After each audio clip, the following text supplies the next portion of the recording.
Amy, what would you give your life for? Rob, have you ever thought about what you would really die for? We have celebrated a long weekend called Memorial Day. And that day was a day to honor those who were in service for our country. The Bible says that greater love has no man than to lay down his life for another.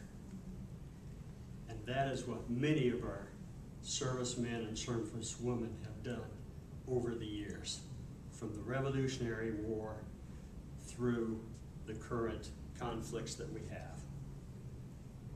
I'd like to tell you about one man that I personally know.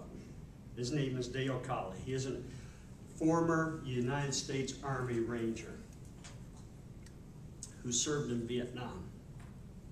The sacrifice that he and others have given to our country is not easy, but certainly necessary. For Dale not only had emotional problems, as many of our service people do, if not all, that I have spoken to in one way or another. They have some type of an emotional issue when they come back from the war. But he also, one of the other sacrifices that he made, he missed the birth of one of his sons because he was in the rice paddy under gunfire when the Red Cross came and gave him the message that his son was born. And yet today, Dale takes maybe his greatest sacrifice of losing a leg, and he uses prosthesis now, and he takes those Army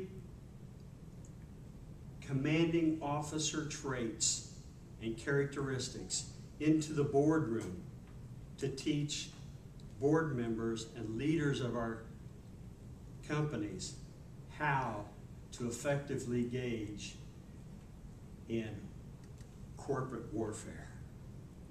So the challenge I have for you today is very simple. What are you doing, and what would you do? What are you doing to help others, but what would you do if you were to give up your life? What would that reason, what would be that value for?